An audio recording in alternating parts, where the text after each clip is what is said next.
Olá, alunos! Tudo bem com vocês? Estamos aqui mais uma vez reunidos para a nossa aula de biologia. Estamos quase concluindo esse tema, de intervenção humana nos ciclos biogeoquímicos. Primeiro, eu queria discutir com vocês a atividade de casa, da semana passada.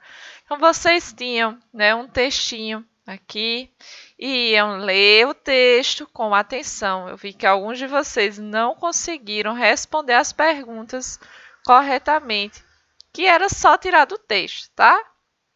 Então, a primeira pergunta era: qual a importância da Convenção de Viena? O que foi essa Convenção de Viena? E qual foi a importância dela? A importância dela, tem dizendo aqui no texto, que esta convenção, ela foi um evento, que teve como objetivo a proteção da camada de ozônio.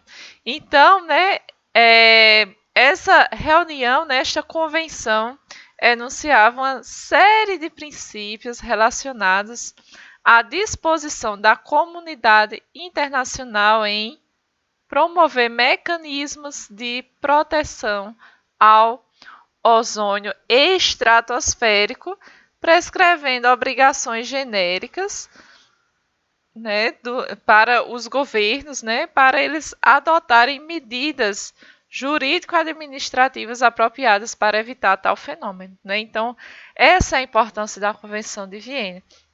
E dessa Convenção de Viena surgiu o protocolo de Montreux, que tem aqui para você explicar com suas palavras o que era esse protocolo. Mas tem dizendo aqui no texto que foi um tratado internacional que entrou em vigor em 1º de janeiro de 1989, e esse tratado, ele impôs obrigações específicas, para a progressiva redução da produção e consumo das substâncias que destroem a camada de ozônio até a sua total eliminação. Então, as respostas estavam no texto, tá? Era só ler e retirar de lá, claro, escrevendo com as palavras de vocês.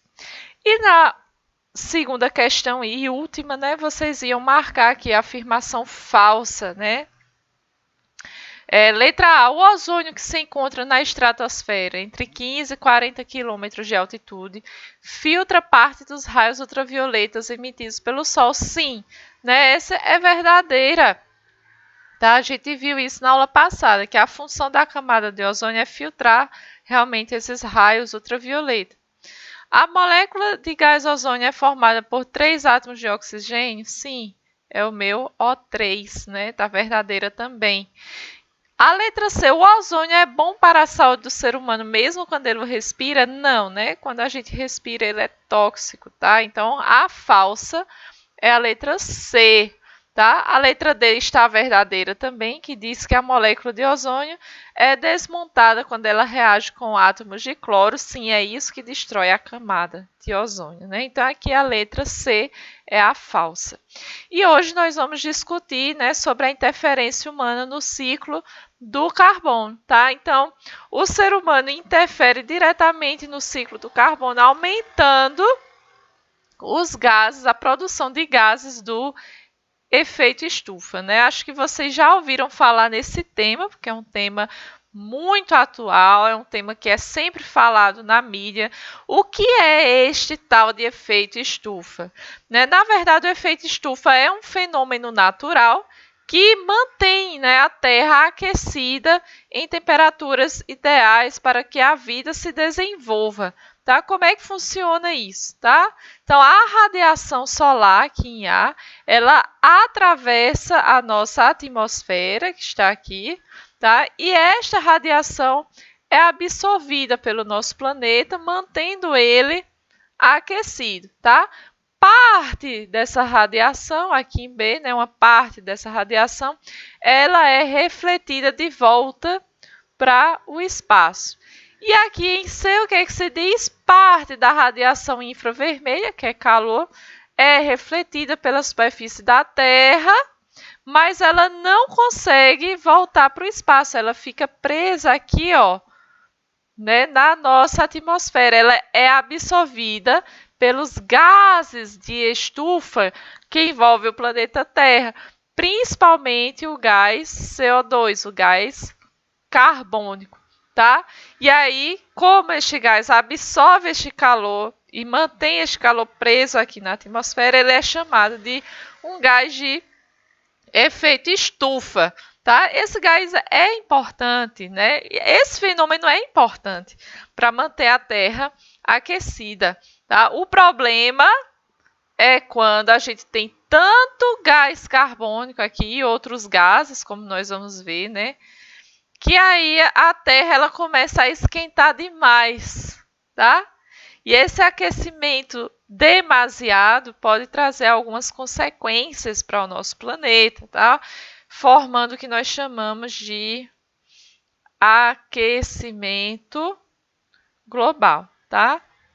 Então, o efeito estufa ele não é ruim, ele é necessário para o planeta.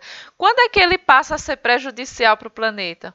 Quando ele está em níveis muito elevados, tá? Devido ao acúmulo de gases de efeito estufa aqui na atmosfera, causando então o aquecimento global, tá? E por que eu chamo de efeito estufa? Não sei se vocês já entraram no estufa, né? Eu trouxe até a foto aqui da estufa de vidro, né? Então, uma estufa é um lugar onde a gente cultiva plantas, né? E uma estufa, ela tem esse telhado de vidro, né, que vai funcionar como mais ou menos o efeito estufa que a gente acabou de explicar. Esse telhado de vidro, ele permite a entrada aqui, né, de luz e calor, mas vai dificultar a saída, né, de luz infravermelha, mantendo então esse ambiente aqui dentro aquecido, tá? Igual acontece com o planeta Terra, tá? Quais são os gases do efeito estufa? Né? É somente o CO2? Não, né? Não é somente o CO2, mas o CO2 é o principal, como a gente vê aqui nesse gráfico, tá? O CO2 é o principal responsável, tá? Pelo efeito estufa.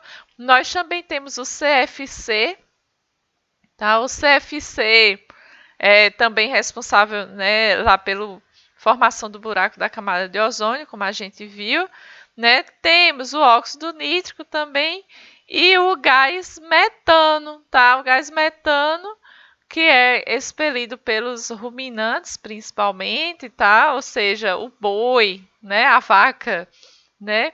Eles, né, emitem gás metano para a atmosfera, que é um dos gases do efeito estufa, tá?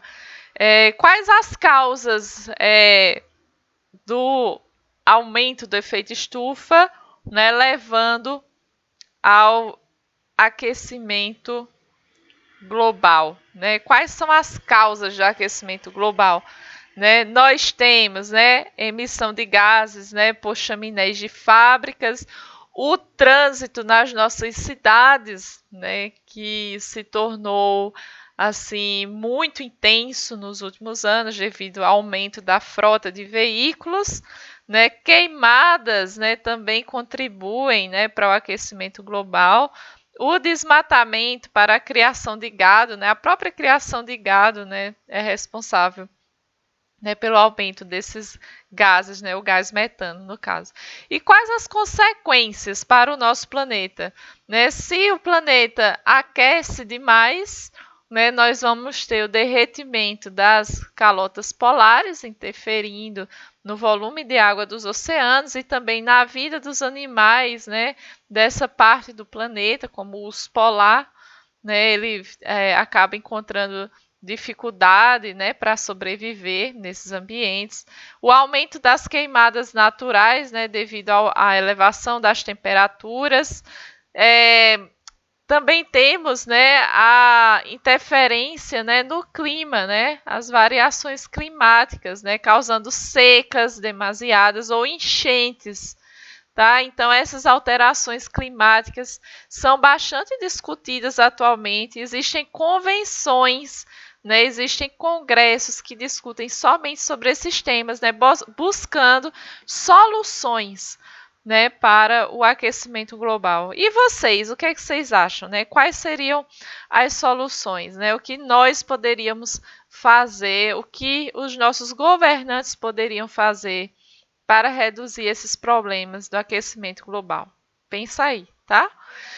Então, eu trouxe ainda aqui 5 fatos sobre o aquecimento global, né? A temperatura do mundo muda ao longo do tempo, alternando entre eras frias, quentes e intermediárias.